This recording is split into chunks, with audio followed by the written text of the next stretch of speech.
안녕하세요. 행복한 부자 엄마 곽정민입니다.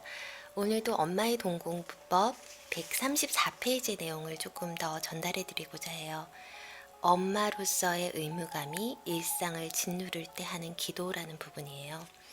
엄마로서의 의무감이 일상을 짓누를 때 하는 기도. 살다 보면 어느 순간 너무나 지치고 힘들어 더 이상은 아무것도 할 수 없을 것처럼 느껴질 때가 있다. 밖은 너무나 고요하고 귀엽고 사랑스러운 아이들은 곤히 잠들어 있고 남편이 옆에서 깊은 잠을 자고 있는데도 내 곁에는 그 누구도 없는 것만 같은 밤. 그럼에도 그 어느 곳에서도 마음껏 흐느낄 수조차 없다는 사실을 깨닫고 나면 한없이 힘겨워진다. 나 역시 지금까지 수없이 외로움, 슬픔, 두려움, 혼란 등을 느껴왔다. 내 안에서 점점 커지는 세속적인 욕심으로 인해 중심을 잃고 내가 진정으로 원하는 것이 무엇인지 알지 못해서 방황하게 됐다. 반복되는 일상 속에서 인생의 의미를 찾지 못해 헤매기도 했다. 해맑고 귀여운 아이들이 엄마가 되었지만 그 무거운 책임감과 의무감에 짓눌려 혼란스럽기도 했다. 그런데 나이가 들수록 더욱 무겁고 어렵고 새로운 문제들은 나를 찾아왔고 그것들 때문에 고민하느라 뜬 눈으로 밤을 지새우기도 했다. 그러다 어느 순간 나의 내부와 외부에서 일어나는 문제는 삶이라는 과정에서 끝없이 발생되는 것임을 깨닫게 되었다. 삶이라는 과정에서 끝없이 발생되는 것임을 깨닫게 되었다. 따라서 지치고 힘든 그 순간 가장 필요한 일은 바로 나 자신을 먼저 돌보는 것임을 알게 되었다. 나 자신을 먼저 돌보는 것임을 알게 되었다. 나 자신을 먼저 돌보는 것임을 알게 되었다. 어느 날 혼자 힘들어하고 있을 때 친한 친구가 나에게 선물로 준 책이 있었대요. 먹고 기도하고 사랑하라. 먹고 기도하고 사랑하라. 저자인 엘리자베스 기버트의 경험을 바탕으로 쓰였다. 소설의 주인공은 허드슨 밸리에 멋진 집을 갖고 있고 맨해튼의 아파트를 소유하고 있을 뿐 아니라 번듯한 직장을 가진 누구나 선망할 법한 커리어 우먼이다.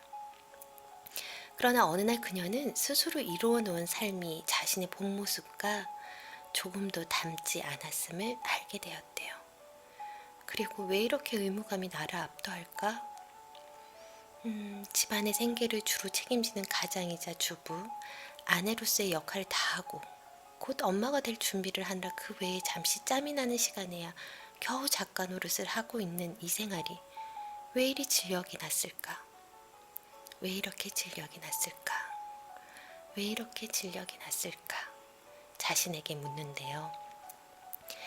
진정한 삶의 의미를 찾지 못한 채 공허감과 좌절감으로 괴로워하며 밤을 지새우던 그녀는 어느 날 저녁 또다시 욕실에서 홀로 눈물을 흘리며 제발 자신이 어떻게 해야 할지 알려달라고, 제발 제가 어떻게 해야 될까요? 제가 어떻게 해야지 이 삶을 벗어날까요? 제가 어떻게 해야지 이 공허함을 벗어날까요? 하고 절규했다고 합니다. 그때 그녀에게 한 번도 들어보지 못한 하지만 너무나도 부드러운 따뜻한 목소리가 들려왔대요. 그 목소리는 그녀가 기대했던 해답을 주는 대신 이렇게 말했다고 합니다. 침대로 돌아가. 침대로 돌아가. 그래야 폭풍우가 닥칠 때 상대할 만큼 강해질 테니까. 침대로 돌아가. 침대로 돌아가. 그래야지만이 너가 상대할 수 있을 만큼 강해질 테니까. 너가 강해질 테니까. 만약 지금 당신이 잠을 이루지 못한 채 홀로 눈물을 흘리고 있다면 나는 이 말을 꼭 기억해 주었으면 한다. 그 순간 가장 중요한 것은 해답을 알게 될 때까지 휴식을 취하고 침대로 돌아가서 편하게 잠드는 것임을 꼭 기억했으면 좋겠다. 물론 그 상태에서 편하게 잠드는 일은 쉽지만은 않을 것이다. 그래서 그럴 때 내가 선택하는 두 가지 방법을 공유하고 싶다. 두 가지 방법이 있대요. 하루에 10분만 할애하고도 큰 효과를 얻을 수 있는 방법이다. 하루에 10분만 할애하고도 큰 방법을 얻을 수 있대요. 첫 번째, 마음에 드는 향의 고급 아로마 향초를 산다. 아이들을 재우고 나서 향초를 켜고 하루 10분만 반신욕을 하거나 시집을 읽는다고 해요. 오늘 밤에 당장 욕조에 따뜻한 물을 채우고 반신욕을 해보라고 해요. 반신욕이 힘들다면 한 40도 정도 되는 물에 10분만 발을 담그고 아로마 향을 맡으면서 눈을 꼭 감아보자라고 얘기를 해요. 여러분들도 굉장히 공허할 때 없으세요? 나 하루하루 굉장히 열심히 살았는데 너무 공허하다. 나 잘 살고 있는 걸까? 우리 아이들 잘 크고 있는 걸까? 우리 남편 내조 잘하고 있는 걸까?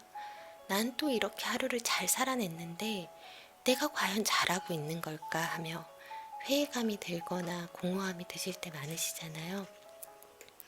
여러분들도 여러분을 위해서 하루에 한 10분만 투자를 해보세요. 아이들이 잠들고 신랑이 잠들었을 때 욕조에 따뜻한 물 받아 놓으시고요. 발이라도 담궈서 나 오늘 하루 너무 수고했어. 나 또 오늘 하루 성장했을 거야. 나 괜찮은 여자야 라고 생각해 보시기 바랄게요. 이사를 하면서 리모델링을 할 때 인테리어 실장님이 요즘 보통 욕조 같은 거 없애고 샤워부스만 설치하는 것이 대세라고 했다. 나는 트렌드와 상관없이 욕조를 넣기로 결정을 했대요. 욕조를 통해 얻을 수 있는 심신의 안정이 얼마나 큰지 잘 알고 있었기 때문이다.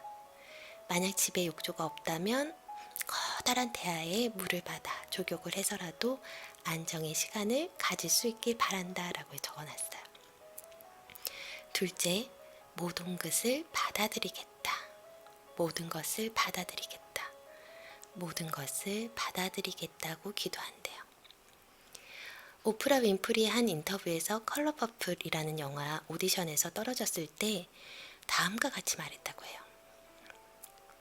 저는 그 영화에서 역할을 맡게 되기를 너무나 강렬하게 염원했다고 합니다.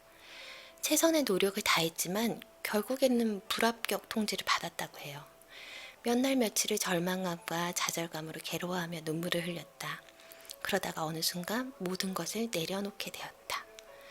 그녀는 인터뷰에서 모든 것을 내려놓는다는 것은 항복한다라는 단어로 표현했다.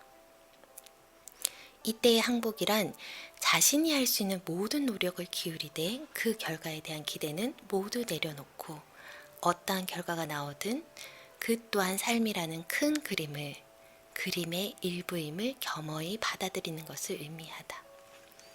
여러분들이 최선을 다했어요.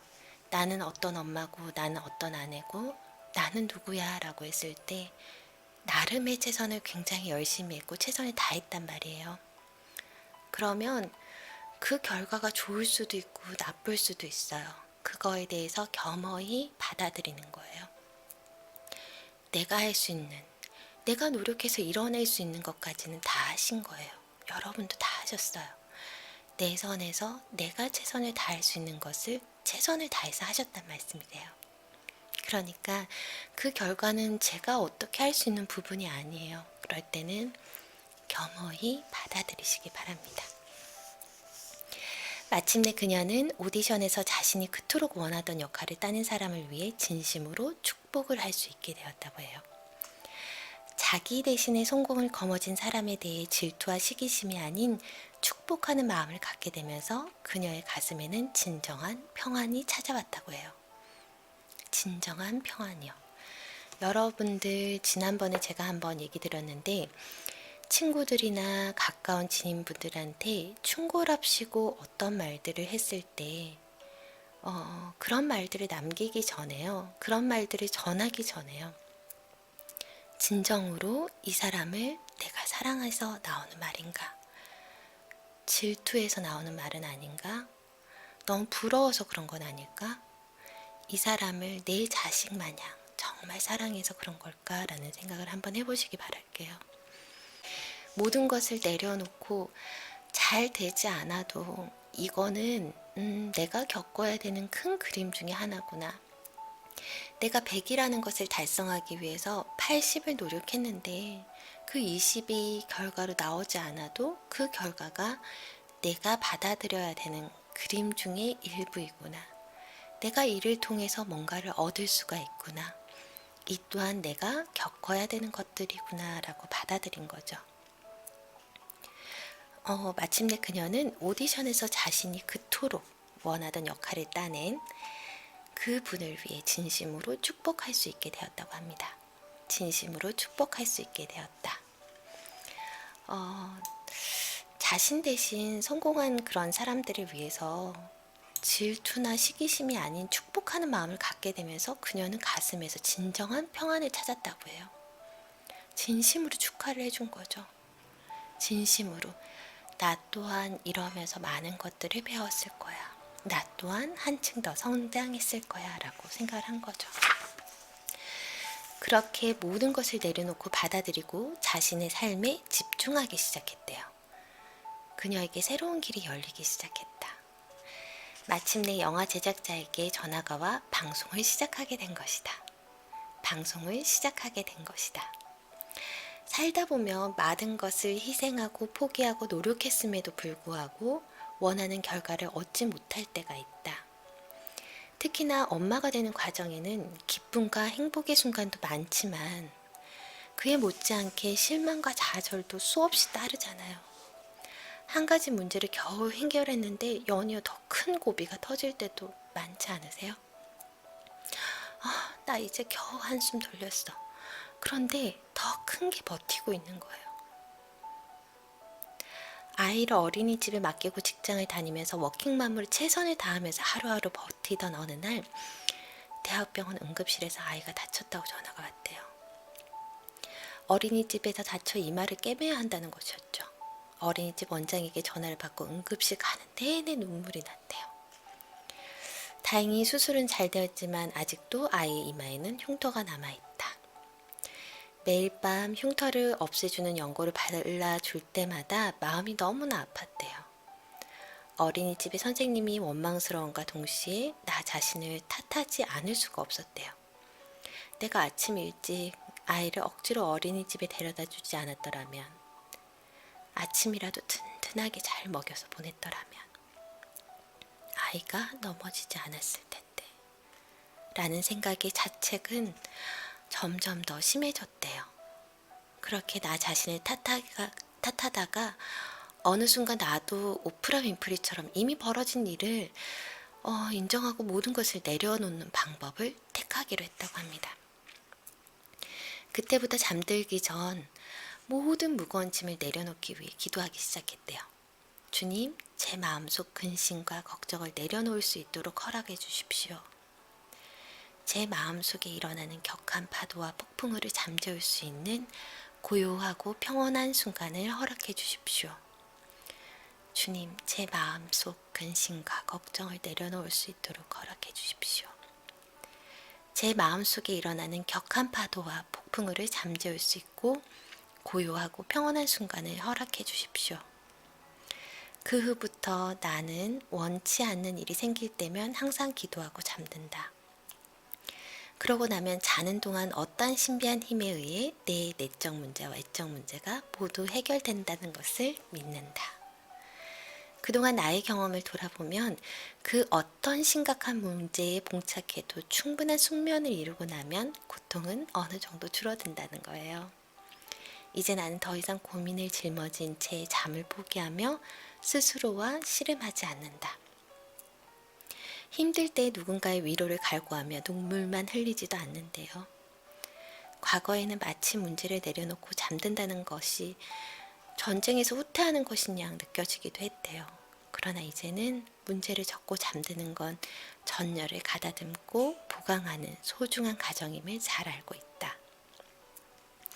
엄마로서의 삶이 너무나 무겁고 힘겨울 때 당신도 종교와 무관하게 내려놓기를 위한 기도를 꼭 해보시기를 권한다고 합니다. 나의 침대맡에는 언제나 라인홀드 리버의 마음의 평정을 위한 기도가 놓여 있다고 해요. 잠깐 읽어드릴게요. 주여, 제가 바꿀 수 없는 것을 받아들일 수 있는 평정을 주시고 변화시킬 수 있는 것을 변화시킬 수 있는 용기를 주시고 이 둘을 분별할 수 있는 지혜를 주소서. 하루하루 살게 하시고 순간순간을 누리게 하시고 고통을 평화로 이르는 길로서 받아들이게 하시고 제약으로 가득 찬 세상을 제 방식이 아닌 그분처럼 있는 그대로 받아들이게 하시고 내가 당신 안에 살면 당신께서 모든 것을 바르게 세우실 것임을 믿게 하소서. 이곳에 사는 동안 사리에 맞는 행복을 저곳에서 당신과 함께 영원토록 온전한 행복을 누리게 하소서라고 적혀 있어요. 네, 제가 책에 나온 내용을 쭉 읽어드렸어요. 엄마로서의 의무감이 일상을 짓누를 때 여러분 영상이 지금 제가 계속 너무 빛이 들어와서 너무 밝은데 네, 어떻게 처리를 해야 될지 모르겠네요. 제가 방에서 조명으로 하는 게 아니라서 네, 양해 좀 부탁드리겠습니다. 그런데 아이의 엄마이고 와이프이고 한 여자로서 의무감과 죄책감에 많이들 시달리시잖아요. 저도 항상 그게 고민이에요. 제가 잘하고 있을까? 우리 아이들에게 어떤 좀 더 잘해줄 수 있는데 강요하고 있는 것 아닐까? 내가 가는 길이 틀린 길이면 어떡하나? 내가 정말 최선을 다하는데 그게 안 되면 어떡하지? 라는 생각이 들 때가 굉장히 많아요. 하지만 내가 그 순간순간은 굉장히 최선을 다했단 말이에요. 내가 할 수 있는 범위 내에서 내가 힘들고 지쳐서 조금 못할 수도 있어요. 조금 못하면 어때요? 그래도 저는 아이의 엄마이고 사랑하는 남편의 와이프잖아요. 조금 지쳐서 조금 못해도 괜찮아요. 여러분들 100이라는 걸 다 잘할 수는 없어요. 그 안에서 내가 최선을 다하고 노력했는 것만으로도 정말 잘했어. 너 정말 잘했어. 최선을 다했구나. 고맙다. 본인을 되돌아보고 쓰다듬어 주시기 바라겠습니다. 네, 그리고 141페이지에 엄마가 되고 나서 하는 공부가 따로 있다라고 해요. 엄마가 되고 나서 하는 공부, 이 부분만 조금 더 설명을 드릴게요. 네. 532 시크릿 머니 법칙의 핵심은 엄마가 되고 나서 끊임없이 수입의 일정 부분을 배움을 위해 책정하고 계획한 대로 실행해 나가는 것이다. 배운다를 다른 표현으로 하면 공부한다이다. 그렇다면 엄마에게 공부란 어떤 의미가 있을까요? 나는 인생의 과정을 다시 돌아보면서 공부의 의미를 되새겨보았다. 어렸을 때 나에게 공부란 조용하고 내성적인 나를 당당하게 만들어줄 수 있는 도구와도 같았다. 나는 공부를 통해 선생님에게 칭찬을 더 받고 싶었고 부모님을 기쁘게 해드리고 싶었고 친구들로 인정받고 싶었다. 이렇게 어릴 적 공부는 내게 주변 사람들에게 칭찬받고 인정받는 도구였다라는 거죠. 여러분들 다 공감하시죠? 저도 부모님들한테 인정받고 싶고 넌 정말 괜찮은 아이야. 너는 뭘 해도 끝까지 하는 끈기가 있는 아이구나. 그런 칭찬을 듣는 게 너무 좋았어요. 그래서 계속 했던 것 같아요. 대학을 가고 나서부터는 상황이 조금 달라졌대요. 수업 시간 외에 여유 시간이 내게 원하는 공부를 할 수 있게 되었다라는 거죠. 대학 전공은 수학이었지만 영어 방송이나 프로그램을 좋아하게 되면서 영어 공부를 시작했다라고 해요. 졸업 시즌이 다가오자 어떤 직업을 선택해야 하나 고민이 많았대요. 그 당시에도 많은 사람들이 교사가 여자의 최고의 직업이라고 여겼기 때문에 주변에는 수학교사가 되고자 하는 친구들이 많았고, 그런데 나에게는 왠지 교사 생활이 단조로울 것 같았다고 합니다. 그래서 프리랜서 통역사가 되기로 했고, 그렇게 나는 내 꿈을 위한 공부를 시작했대요. 처음에는 고등학교 내내 로맨스 소설을 되게 좋아했고 대학교 때도 소설을 좋아했기 때문에 나도 사람들의 마음을 울리는 아름다운 글을 써보고 싶었대요. 처음에는 나도 멋진 소설을 쓰고 싶다는 희망이 부풀어서 그 글쓰기 과정에 도전도 하고 수강 신청도 했지만 과제물을 준비하는 과정에서 단편 소설 한 편의 앞부분 몇 장을 쓰는 일도 너무 버거웠대요. 그래서 포기를 했다고 합니다. 그때 소설을 쓴다는 것은 단순한 글쓰기가 아니라 인간의 삶을 글에 녹여내는 예술임을 깨달았대요. 이렇게 내가 원하는 공부를 찾아가기 시작하면서 대학 시절의 공부는 더 이상 남에게 인정받거나 남을 의식하여 하는 것이 아닌 내가 꿈꾸는 미래를 준비하는 도구가 되었다고 합니다. 미래를 준비하기 위한 도구였다. 미래를 준비하기 위한 도구였다. 취직을 하고 결혼하면서 나는 다시 한번 수많은 책을 집어들게 되었다. 직장에 적응하기 위해 직장생활 노하우에 관한 책을 읽기도 했고 경제적 자유의 중요성을 깨달으면서 재테크에 대한 책도 읽기 시작했죠. 아이를 낳고 너무 힘들어서 초보 엄마의 미숙함을 채우기 위해 육아 방법에 대한 책을 읽기도 했대요. 이때 공부란 나에게 필요한 정보를 주는 도구였다고 합니다. 공부란 나에게 필요한 정보를 주는 도구. 공부란 나에게 필요한 정보를 주는 도구였다라고 합니다. 그리고 세월이 흐르면서 부를 이루고 아이를 잘 키운다는 기술로만 이루어진 게 아니라 결국 나 자신의 성장이 바탕이 되어야 함을 깨달았다고 합니다. 결국 나 자신의 성장이 바탕이 되어야 함을 깨달았다고 합니다. 그때부터 부에 대한 책과 함께 자아 성찰에 대한 책도 읽기 시작했다고 하죠. 단순한 재테크 방법을 익히는 것에서 앞서 부를 이루기 위한 마인드에 대한 공부들도 했고요. 양육 방법을 익히는 것에 앞서 아이들을 인간 대 인간으로 어떻게 대해야 하는지, 아이들을 인간 대 인간으로 어떻게 대해야 하는지, 아이들의 삶에서 나의 역할은 어떤 것인지에 대해서 고민하기 시작했대요. 이때부터 공부란 나를 성장시키기 위한 도구였다라는 거죠. 여러분들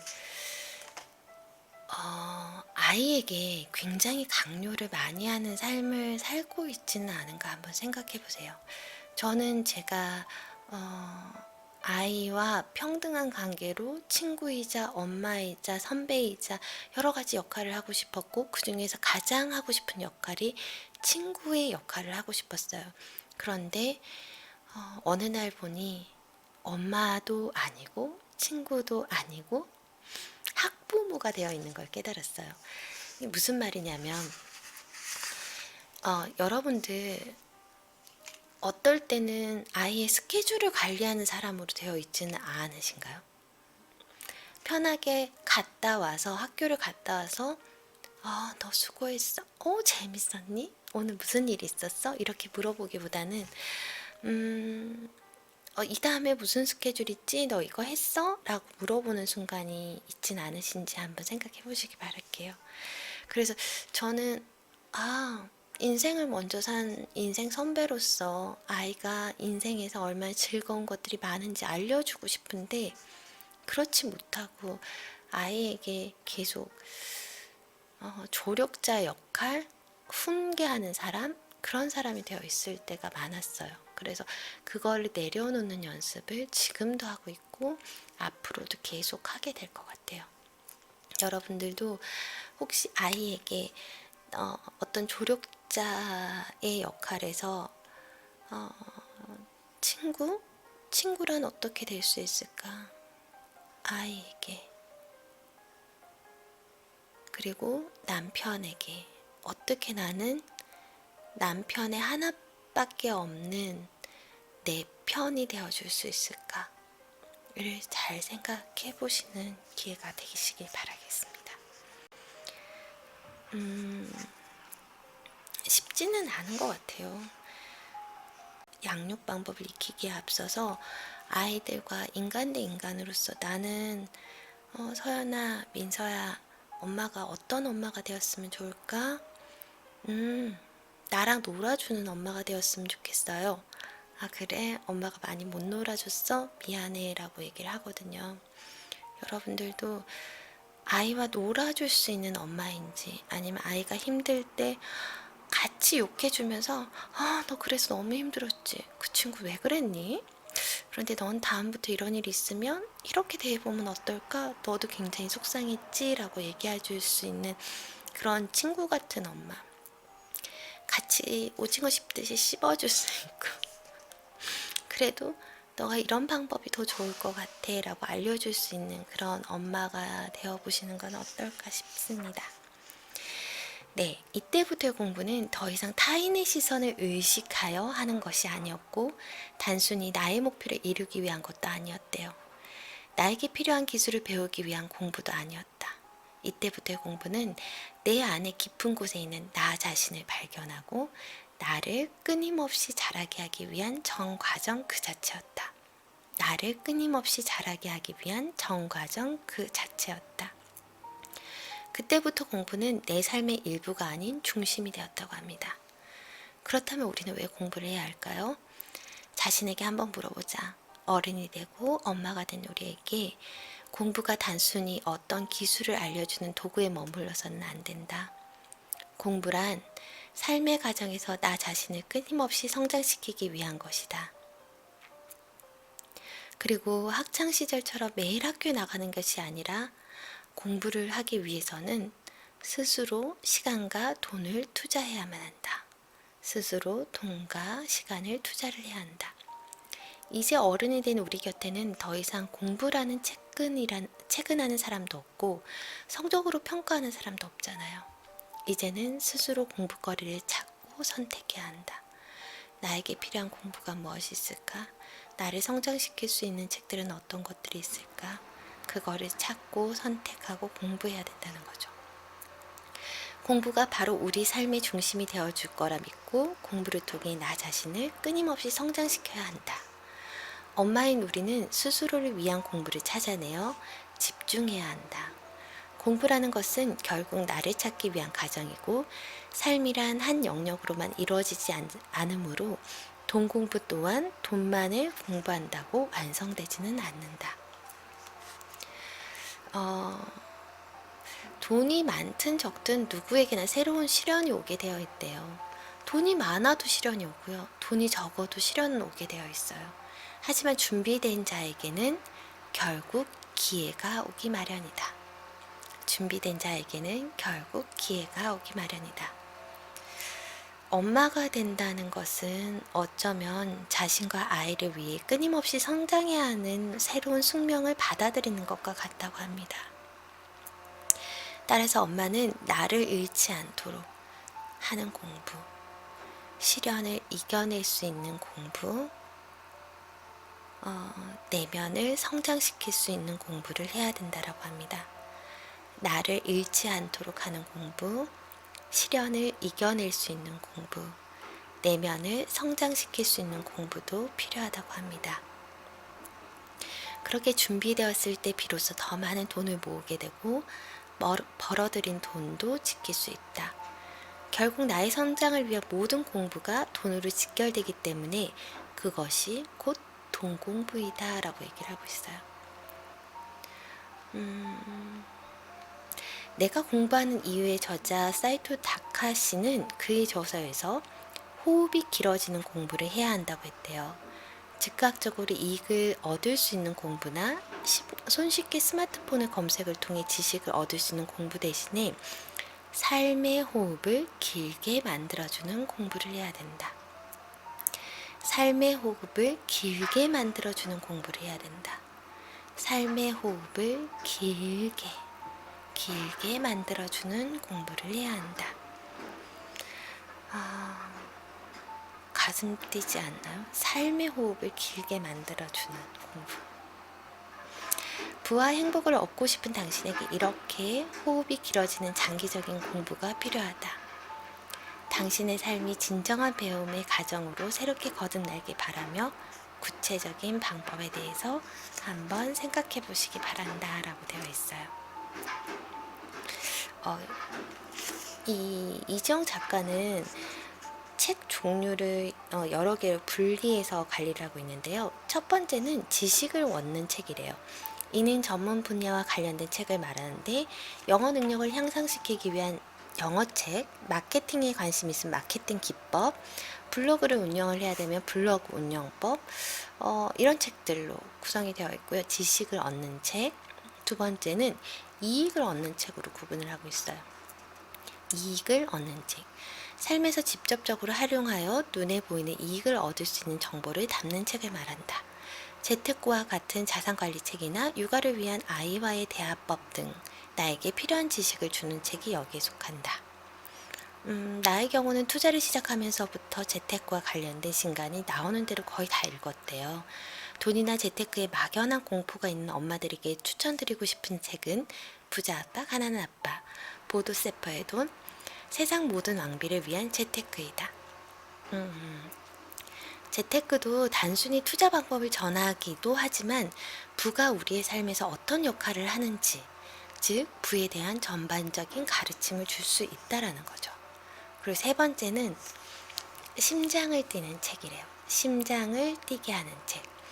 심장을 뛰게 하는 책은 가슴을 두근거리게 만드는 책과 가슴을 울리는 책으로 나뉜대요. 가슴을 두근거리게 하는 책은 장기적으로 나의 삶을 바라볼 수 있게 하고 나에게 비전을 줄 수 있는 책을 말한다.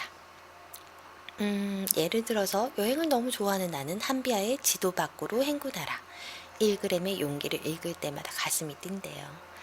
인생의 후반부에 세계 여행을 통해 삶의 기쁨을 발견한 린 마틴 부부의 즐겁지 않으면 인생이 아니다도 나의 가슴을 뛰게 하는 책이래요.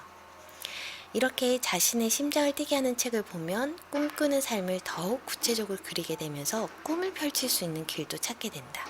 그리고 자신의 꿈을 위한 멘토를 발견한다. 나는 그런 저자를 찾으며 그 저자가 쓴 책을 모두 구입해서 읽게 된다라고 하고 있습니다.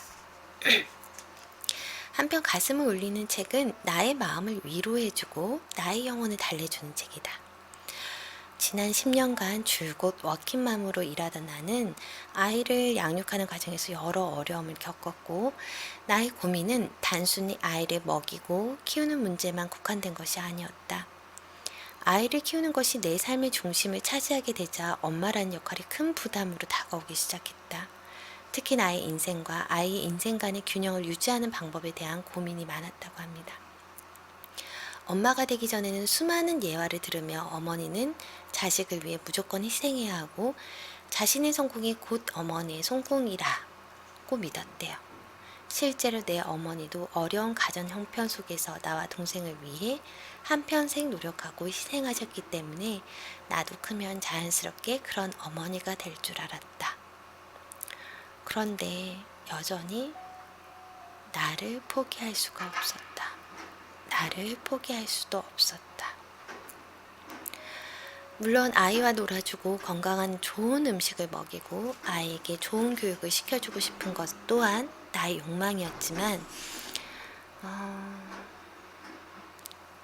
나는 나의 존재와 아이의 존재를 이치시킬 수가 없었다. 아이만을 바라보며 살았다고 치자. 실제로 아이가 대성한다고 해서 과연 나도 성공한 것처럼 느낄 수 있을까? 과연 나는 아이를 위해 내가 하고 싶은 것을 다 포기하면서 살 수 있을까? 언제나 바쁘게 사는 나를 보며 전업주부들이었던 친구들은 나에게 너는 가시나무새 같아 라고 얘기를 했대요. 내 속엔 내가 너무도 많아 당신 쉴 곳이 없네. 내 속엔 내가 너무도 많아 당신이 쉴 곳이 없네. 이 노래 기억하시죠? 나는 그렇게 내 삶에 들어온 수많은 과제들과 이루고 싶은 것들을 위해 어떻게 시간을 배분하고 어떻게 그것들을 다 이끌어 가야 할지 어떻게 해야지 가장 행복할 수 있을지에 대해 수없이 고민해 왔다 라고 적혀 있습니다. 네, 여러분들도 여러분들의 삶이 어땠으면 좋겠어요? 여러분들이 어떤 삶을 사셨으면 좋겠어요? 저는 아이도 중요한데요. 저도 너무 중요한 것 같아요. 그래서 여러분들도 여러분들만의 인생도 꼭 찾아보시기 바랄게요. 오늘은 여기까지만 전달해 드릴게요. 이 책을 읽으면서 너무 공감되는 부분들이 많아서 어떤 것들을 읽어드릴까? 저는 이 책이 어떤 부연 설명도 드리고 싶지가 않아요. 왜냐면 이분이 어떻게 꾸준한 생활 습관을 가지고 가계부를 써왔고 이런 것들을 많이 찾으시면 있어요. 그런데 이 책을 쓰면서 어떤 마음과 살아온 인생이 어땠는지를 여러분들과 너무 비슷한 삶을 사셨잖아요. 그런데 이분은 이미 이뤄내고 당당하게 앞으로 나가고 있어요. 여러분들도 이뤄내실 수 있고 앞으로 나가실 수 있습니다. 그러니까 여러분들도 힘내시고 오늘 행복하고 좋은 하루 보내시기 바랄게요. 감사하고 행복합니다. 오늘도 좋은 하루 보내시고 내용 좋았다면 좋아요, 구독 버튼 눌러주시기 바랍니다. 감사합니다.